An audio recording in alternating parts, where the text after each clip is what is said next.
Hey guys, welcome to episode 2 of the No Plan Shed build. Today I want to get it finished up. Some of the things I need to do is get the siding on, get the door up, get all the siding trim cutting up, and get it sealed up with some caulk and some great stuff. So let's get to it.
Okay guys, I made a mistake. I have these little end caps here that I made that are supposed to cover the gaps of the siding from one side to the other.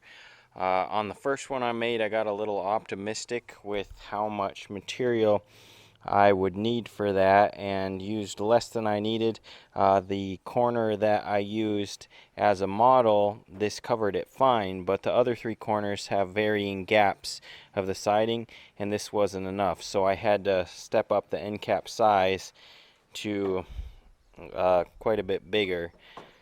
Unfortunately though, I am trying to save on materials, and this is just a little storage shed, so I'm going to use that end cap that's too small on one of the back corners that it covers fine, and I'll just adjust my measurements on the trim that butts up to it. Alright, so next I gotta stain the trim, and I got this little wood finish here, this gallon, for decks, fences, and siding. I don't know if it's any good. I just got it because it was on sale for 18 bucks. I guess we'll find out.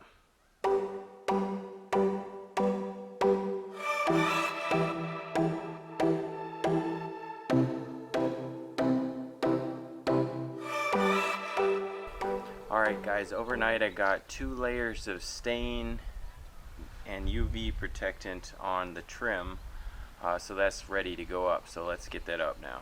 I sat down by the ocean. It's that tears that I feel up with emotions. Could I taste them for real? Longing for you, longing for you. Oh, but I can't get back. What can I do? What can I do? Oh, when your train is gone. I don't wanna go back, don't wanna go back. If you are not with me, hey, do you read me? Go back to where we came from. If my hands are empty, hey, do you read me? Go back. I don't wanna go alone. Go back. If you are not with me, hey, I don't wanna go back.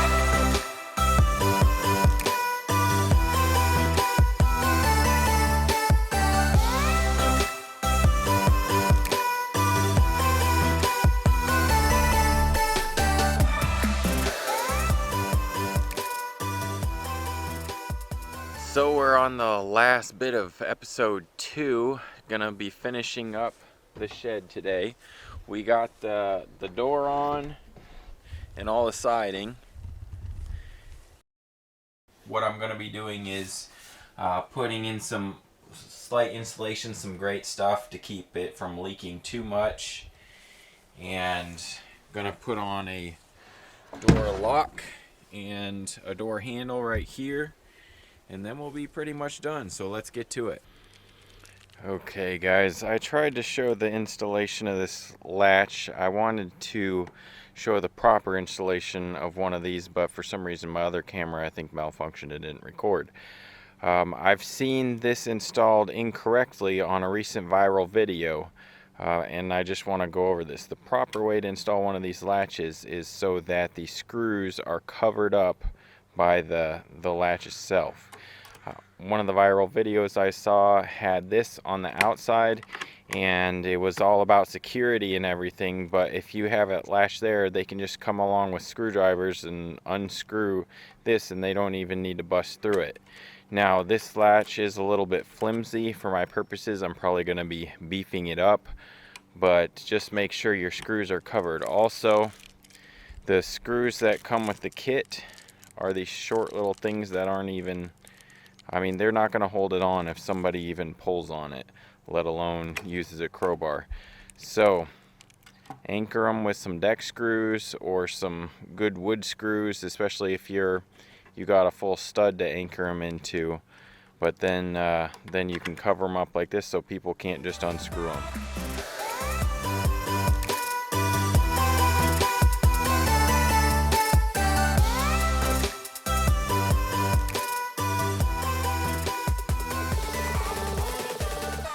Hey guys, so the garden shed is done, and it's kind of one of those things, it's good from far but far from great, I would say. It does do its purpose though, and that's basically what I was needing, was to get my wife's barn crap out of my garage. So this will do the trick. I'll give you a look at the inside here. It's all finished. You can actually get up inside of it. It's not too small for that, but it's just small enough that it doesn't get in the way. Got a little crazy with the grate stuff, but I kind of wanted to seal this off the best I could. One thing you can do with a nice little shed like this is put hooks up, hang your weed whackers, your tack, any sort of stuff that you need hung up in here, you can get taken care of. Now let's go over some of the stuff that I wish I would have done differently or better. First of all, this corrugated siding, it's fake PVC type of corrugation. I thought it would be interesting to work with because I'd never worked with it, but I really next time would go with board and batten. It will be easier and cheaper to do that. Also, if you're going to work with this kind of siding, you need plans ahead of time because this is really better for standardized sizes of everything, and mine was slightly off standard sizes, so I had to cut things when I probably, if I had plans, wouldn't have had to cut it. If I was going to change what I did besides the siding, it would be the roof. I would have put it on a slight incline or decline or something of that sort. I live in a pretty rainy area, and it would have been more effective to have something that would allow the rain to go right off. Another thing I talked about in the episode 1, I made the mistake with this back side where the corner cap isn't as thick.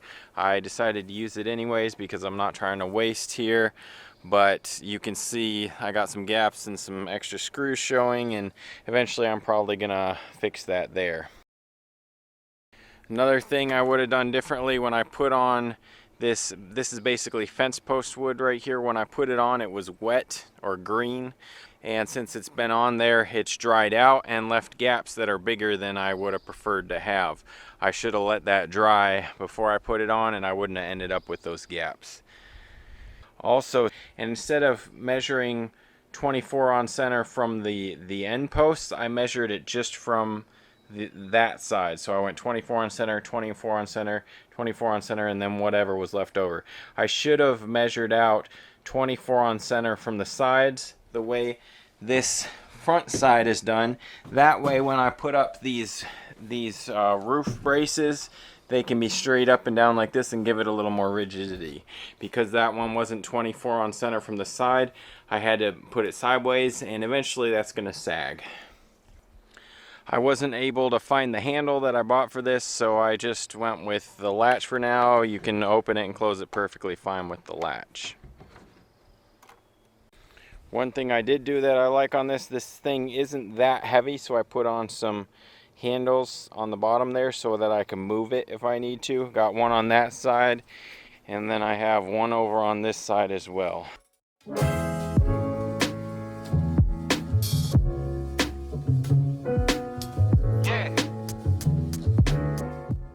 Well guys, that's it for the No Plan Shed build. I hope you liked it. If you did, please hit that thumbs up. If you thought I could do better or have different suggestions for me, go ahead down below and leave a comment. Also, if you have any suggestions for future projects, go ahead and leave a comment down below as well.